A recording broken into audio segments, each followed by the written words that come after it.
Selamat datang di Kita Film.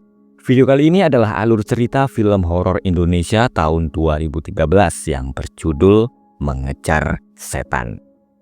Cerita dimulai dengan sepasang suami istri yaitu Andika dan Tarina.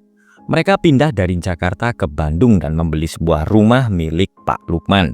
Saat melihat-lihat rumah, Pak Lukman berpesan agar Andika tidak ke kamar atas karena ruangan itu masih belum dibersihkan. Andika dan Tarina memutuskan untuk pindah setelah mengalami kecelakaan yang nyaris merenggut nyawa mereka. Tarina sedang di dapur bersama putrinya yang bernama Alia, dan Alia lalu pergi bermain di belakang rumah. Tarina ingin melihat kamar atas, tapi Andika melarangnya sesuai pesan dari Pak Lukman. Malamnya Tarina ketakutan karena ada yang menariknya saat dia tidur, dan ada sosok hantu perempuan yang muncul di belakang Tarina. Andika yang sedang berada di lantai bawah juga mendapat serangan dari sosok yang tak kasat mata. Dia segera pergi ke kamar Tarina dan melihat istrinya itu sedang ketakutan. Tarina kemudian pergi ke kamar Alia dan hantu perempuan itu berlari di belakangnya. Teror yang dialami Tarina masih belum berhenti karena hantu perempuan itu kembali muncul dan Tarina lalu bangun dari tidurnya. Pak Lukman menyuruh penjaga rumah yang bernama Asep untuk membantu Andika dan keluarganya. Andika kemudian bertanya apakah Asep pernah merasakan ada yang aneh di rumah itu. Tapi Asep berkata dia tidak pernah mengalami hal-hal aneh selama tinggal di situ. Tarina melihat Alia yang sedang duduk sendirian di kamarnya. Andika lalu datang mengajak sarapan dan Tarina langsung heran karena Alia tiba-tiba menghilang. Tarina lalu pergi ke meja makan dan Alia ternyata sudah ada di sana. Setelah Andika berangkat kerja, Tarina lalu menemui Asep yang sedang memperbaiki dinding kayu. Asep bercerita dia sudah 3 tahun bekerja dengan Pak Lukman. Tapi sebelum Pak Lukman membeli rumah itu, ayahnya yang bekerja di situ. Tarina kemudian merasa ada yang sedang memperhatikannya dari jendela lantai atas dan dia lalu pergi untuk melihat-lihat sekeliling rumah. Saat di kantor, Andika terkejut karena ada sesuatu yang menggerakkan gelasnya.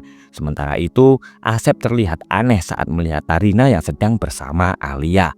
Tarina lalu mendengar ada suara dari ruangan bawah tanah yang ada di rumah itu.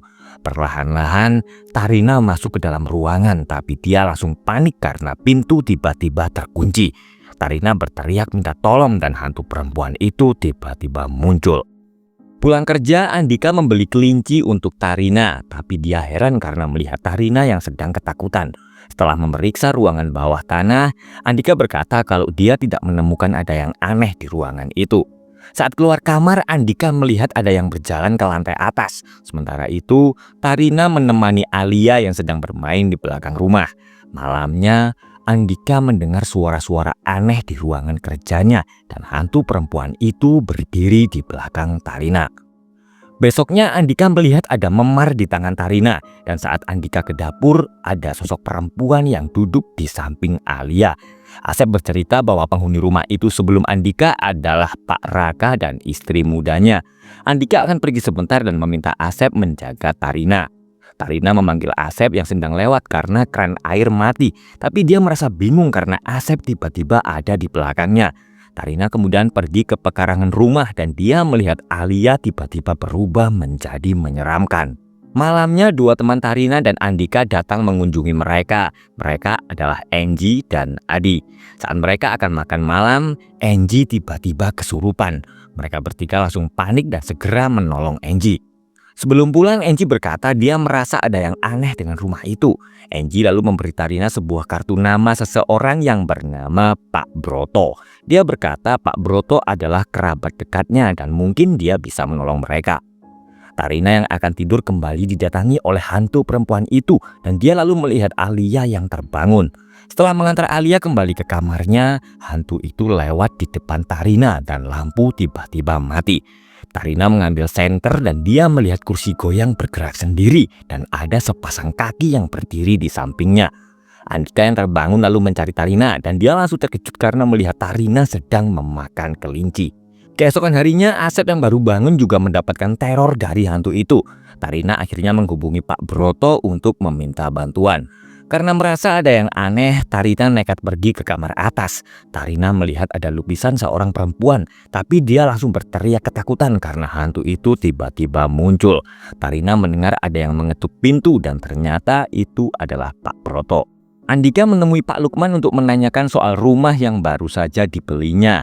Andika bercerita bahwa dia dan istrinya sering mengalami kejadian aneh di rumah itu. Tapi Pak Lukman berkata dia menjual rumah itu karena dia sedang butuh modal untuk usaha.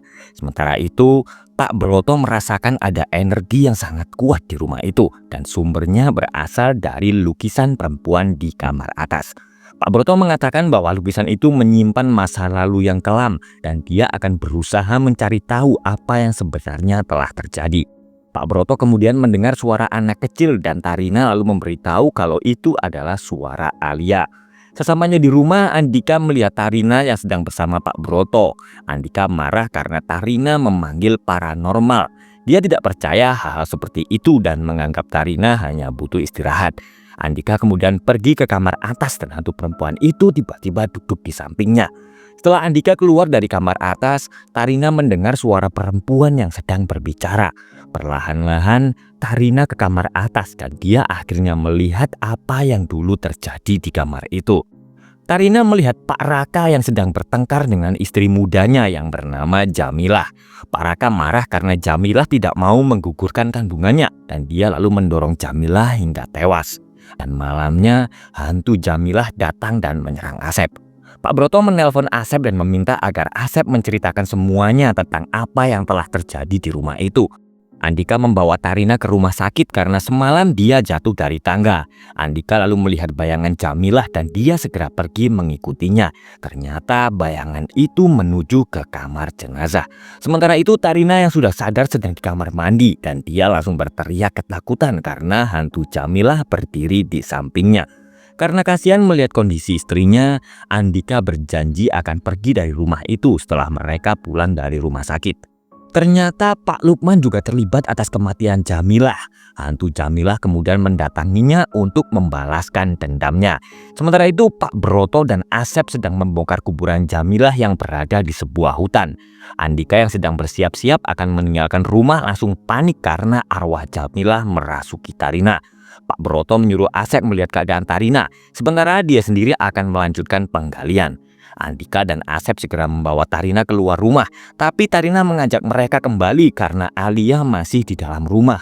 Mendengar itu, Andika lalu heran karena Alia sebenarnya sudah meninggal saat kecelakaan.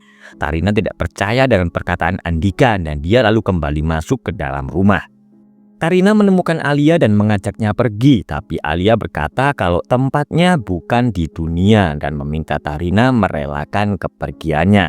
Setelah mendengar itu, Tarina akhirnya mengingat semuanya dan sadar bahwa Alia memang sudah meninggal. Setelah Tarina mengikhlaskan kematiannya, Alia akhirnya bisa pergi dengan tenang. Selama ini Tarina melihat arwah Alia. Itulah sebabnya Asep merasa heran saat melihat Tarina sedang berbicara dengan boneka. Pak Broto membakar tulang-tulang Jamilah agar arwahnya bisa pergi dengan tenang.